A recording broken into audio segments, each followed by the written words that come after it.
আকাশেতে লক্ষ্য তারা, চাঁদ কিন্তু একটারে। বাংলা সিনেমার এই গানটি শোনেননি এমন মানুষ খুঁজে পাওয়া দায় হবে। আকাশে তাকালেও একটা চাঁদই কিন্তু দেখা যায়। তবে এই গানের কথা আপনার এত দিনের একটি চাঁদ দেখা ভুল প্রমাণিত হচ্ছে শীঘ্রই। চলতি মাসেই মহাকাশে ঘটতে যাচ্ছে এক বিরল ঘটনা। আকাশের দিকে তাকালে দেখা যাবে একটি নয়, দুটি চাঁদ।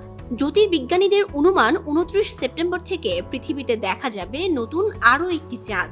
নতুন চাঁদটি মূলত একটি ছোট গ্রহাণু, যার নাম 2024 PT5। 29 সেপ্টেম্বর থেকে 25 নভেম্বর পর্যন্ত দেখা মিলবে দ্বিতীয় চাঁদের। আকারে ছোট নতুন চাঁদটি অর্জুন গ্রহাণু বেল্টের অন্তর্গত। আর অর্জুন গ্রহাণু বেল্ট পৃথিবী থেকে প্রায় 9,30,00,000 মাইল দূরত্বে অবস্থিত। ফলে অনেক দূর থেকে পৃথিবীকে অনুসরণ করে সূর্যকে প্রদক্ষিণ করবে। এরপর আবার অর্জুন গ্রহাণু বেল্টে ফিরে যাবে। ফিরে যাওয়ার আগে মাত্র 2 মাস চাঁদের মতো পৃথিবীর আকাশে দেখা যাবে এটি। মাত্র 33 ফুট ব্যাসের এই মিনি মুনের দেখা পাওয়াটা একটা বিরল ঘটনা।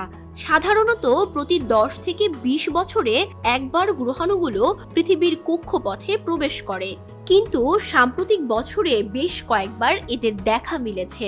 এগুলো পৃথিবী থেকে প্রায় 10,000 কিলোমিটার উচ্চতায় থাকতে পারে। মিনিমুন গড়ে কয়েক মাস থেকে 2 বছর পর্যন্ত পৃথিবীর কক্ষপথে থাকে, পরে সেগুলো পৃথিবীর মধ্যাকর্ষণ থেকে বিচ্ছিন্ন হয়ে আবার মহাকাশে চলে যায়। এই গ্রহাণুগুলো সাধারণত ধাতব পদার্থ, কার্বন, মাটি এবং সিলিকেটের মিশ্রণে গঠিত।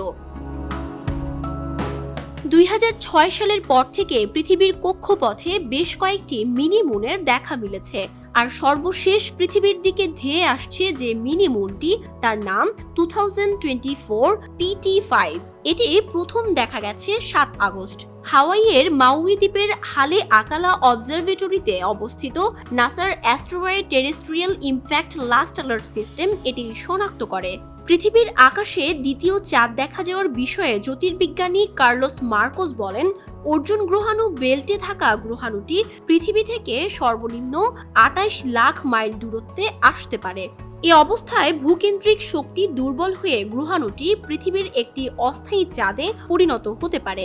যদিও গ্রহাণুটি পৃথিবীর চারপাশে একটি সম্পূর্ণ কক্ষপথ অনুসরণ করবে না, অনেকটা জানালায় উঁকি দেওয়ার মতো করে চলে যাবে গ্রহাণুটি। তবে আপনি খালি চোখে এই মিনিমুন দেখতে পারবেন না। আশ্চর্য, এই মিনিমুন দেখতে হলে আপনাকে কমপক্ষে 30 ইঞ্চি ব্যাসের শক্তিশালী একটি টেলিস্কোপে চোখ রেখে তাকাতে হবে আকাশের দিকে।